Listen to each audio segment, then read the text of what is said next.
Crimée, le Donbass. Alors la Crimée, c'est un vieux problème, mais à mon avis les Russes ne lâcheront pas la Crimée. Bon, on va pas refaire l'histoire de la Crimée, mais c'est quand même un territoire profondément russe. En revanche, les autres territoires... Les autres territoires, alors il y a les territoires républiques qui sont déclarées, proclamées indépendantes. Bon, il y a beaucoup de Russes, de russophiles, russophones qui veulent être... Et puis il y a tous les morts russes qui sont tombés pour tous les territoires, tous ces territoires occupés aujourd'hui par la Russie. Bon, ben ça va être compliqué, ça c'est le fruit ça ne peut être que le fruit d'une vraie négociation, mais encore faut-il déjà commencer à créer les conditions de la modération, en évitant de continuer la surenchère. Elle va en guerre, ça y est, on a gagné, on va abattre la bête blessée. Je pense que ça, c'est prendre un risque considérable avec la paix du monde, et c'est prendre un risque considérable pour l'Europe, qui est en première ligne dans cette affaire, et qui devrait jouer un rôle de modération. Je pense que c'est la voie de la sagesse. Il ne le joue pas car elle n'a pas de voix. Ben, elle n'a pas de voix, vous savez, on nous avait promis avec Maastricht qu'elle allait devenir...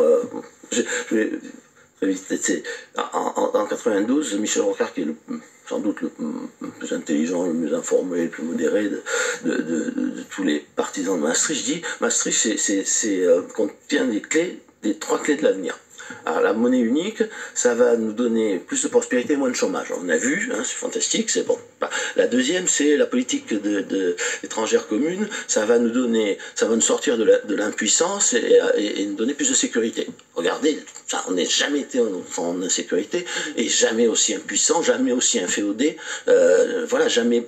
Aux États-Unis. Jamais suivi, oui, on n'a pas une vraie politique européenne indépendante qui fait entendre une voix raisonnable, sans rien lâcher, sans rien céder, sans se coucher, mais quand même, qui fait entendre sa voix. Et puis après, la politique de la citoyenneté, qui était le 3e pilier de Maastricht, ça va nous donner moins de bureaucratie et plus de démocratie. On a la pire crise démocratique en Europe depuis l'entre-deux-guerres, et la bureaucratie, je ne vous en fais pas un dessin. Voilà. Donc le traité de Maastricht, pour vous, c'est la ligne de fracture, en réalité? Alors, ça c'est en fait...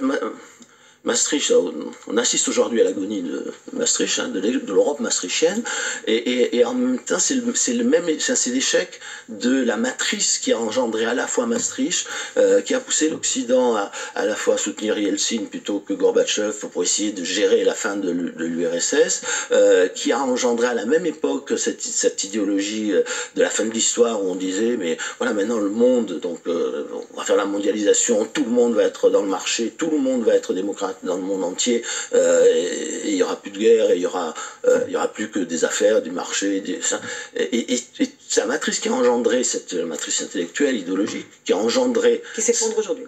Voilà, qui aujourd'hui échoue, mais de façon... Enfin, on se fracasse sur les réalités du monde, et elle a engendré un monde qui n'a jamais été aussi dangereux depuis l'entre-deux-guerres. Parce que même la guerre froide, c'était moins dangereux, c'était beaucoup plus codé, organisé, rationnel. Regardez, voilà, nos sociétés, et les sociétés occidentales et européennes en particulier, sont dans un état mais dramatique. Aurait-on imaginé qu'un jour, les Américains ou des Américains allaient prendre d'assaut le Capitole? Cette image résume l'état de nos sociétés. Regardez la crise, la crise sociale, économique, identitaire, culturelle, démocratique, politique de l'Europe, des pays européens, de la France et de la France en particulier, mais de toutes les autres aussi. Enfin, c'est-à-dire que ces sociétés sont fracturées, on voit bien la montée de la radicalisation, hein, à la fois des votes, des comportements, voilà, il y a de l'inflation en plus par-dessus ça c'est, vous avez dit la monnaie ça va être fantastique, on va avoir une monnaie solide, puis d'inflation, voilà, enfin je dis c'est vraiment l'échec de la matrice idéologique de cette époque, et c'est l'agonie sous nos yeux de l'Europe maastrichtienne. Voilà. Merci beaucoup Henri Guénaud d'être venu faire ce triste constat dans la matinale de CNews. Il faut faire des tristes constats pour pouvoir en tirer... Pour pouvoir avancer. Voilà, pour pouvoir essayer d'en sortir. Si vous ne faites pas le constat, vous n'avez aucune chance de résoudre les problèmes. Voilà. Merci beaucoup d'être venu ce matin. Vous Romain Lézard pour la suite. Merci beaucoup.